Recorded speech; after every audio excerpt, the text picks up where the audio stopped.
So the leadership did come up. Number one, you say. Yeah. But you won't criticise it. Well, it's not I won't criticise him. Jeremy... But you haven't. I was in the shadow cabinet and I challenged in the shadow cabinet where I thought I should challenge. The overload of the manifesto, people felt there was too much in it. And I'm sad to say, and in a number of areas, anti-Semitism came up. Did you catch the moment Keir Starmer's face dropped when Andrew Neil brought up those questionable donations? It was like watching a political house of cards collapse in real time before we move on. I'd like to ask you a small favor, if you appreciate this content.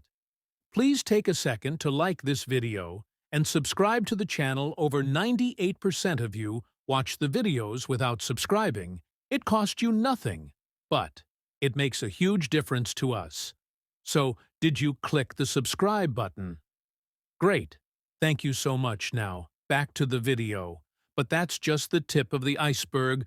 From Brexit flip-flops to party infighting, we're about to unpack how this interview might have just changed the course of British politics. Andrew Neil's reputation precedes him like a storm cloud on the horizon. Politicians don't just fear his interviews, they dread them. His razor-sharp questioning and relentless pursuit of truth have left many a political career in tatters. So when Keir Starmer stepped into the studio, confident and ready to present Labour's vision, you could almost hear the collective intake of breath from viewers at home.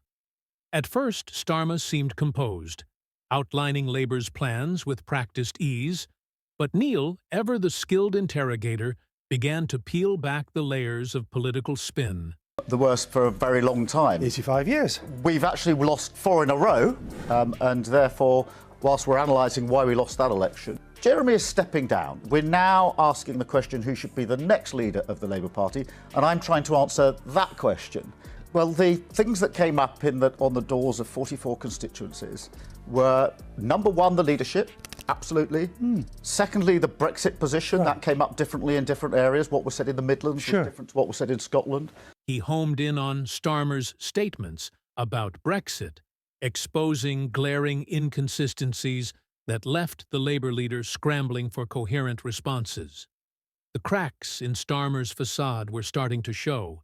As Neil's questioning intensified, he turned his focus to Labour's loss of traditional strongholds. The atmosphere in the studio grew thick with tension. Starmer's composure began to crumble as Neil presented damning evidence of declining voter support. The Labour leader's responses became increasingly vague and defensive, giving critics ample ammunition to question his leadership capabilities. But Neil wasn't done. As the interview reached its climax, he unleashed his final salvo with surgical precision. Neil revealed details about questionable donations to Starmer. The effect was immediate and devastating. Starmer, caught completely off guard, fumbled for explanations. His attempts to deflect only made matters worse. Reinforcing the impression of a leader out of his depth, the fallout was swift and severe. Starmer's credibility took a massive hit as he struggled to explain the financial controversies. Social media exploded with clips of his stumbling responses, and political commentators began dissecting every moment of the interview. What had started as a chance for Starmer to present his vision for Labour had turned into a political nightmare. Why can't you be honest and tell us what you really think of how he led the Labour Party? Well, it was a devastating defeat. You're absolutely right about that. Requires us to define what the task is, which is huge, a massive challenge. Which we're going to talk about. And to ask the members, put myself before the members, to win that competition. Teams, and that discussion was there in every team, in every So why not a word of criticism of the man who led you to that defeat? In the end, Neil's interview served as a stark reminder of the power of incisive journalism. It exposed the fragility of political narratives and the importance of genuine accountability for Starmer and the Labour Party. The road ahead suddenly looked much steeper, with questions about leadership and direction looming large on the horizon. Neil's interview didn't just expose Starmer's weaknesses, it ignited a firestorm within Labour. As the dust settles, a startling question emerges. Could this be the beginning of the end for D's leadership? The aftermath reveals a party in crisis, with consequences that could reshape British politics.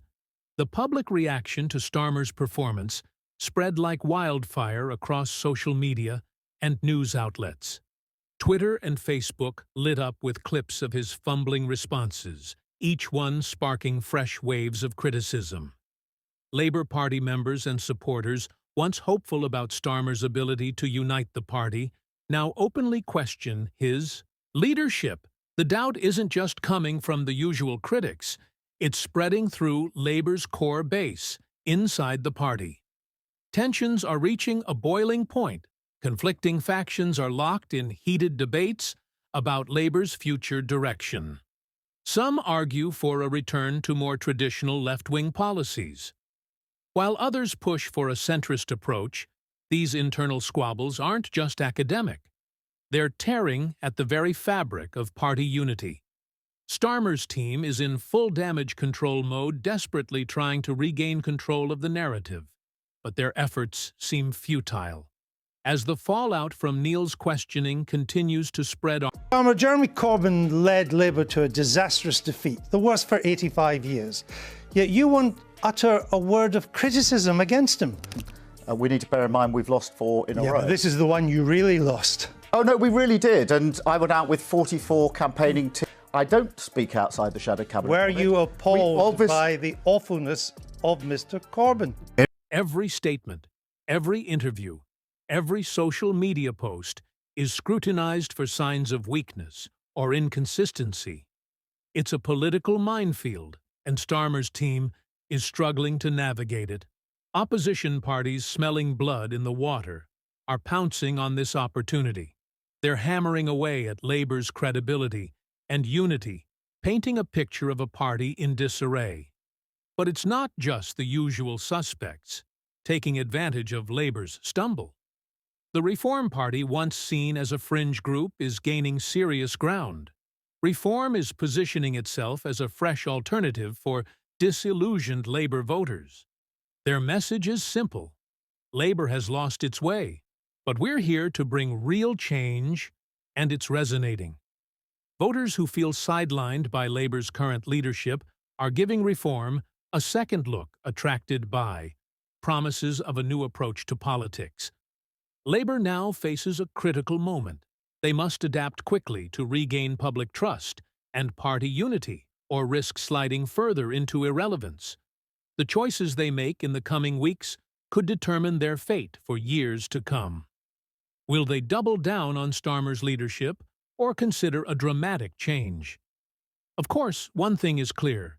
Neil's interview has become a catalyst for potential seismic shifts within the Labour Party structure. It's highlighted the urgent need for a reassessment of leadership strategies and party direction as British politics enters this period of uncertainty. All eyes are on Labour. Will they emerge stronger from this crisis, or is this the beginning of a long decline? The answer could reshape the political landscape for generations to come. The Andrew Neil interview has become a watershed moment for Labour, and karma exposing deep-rooted issues within the party.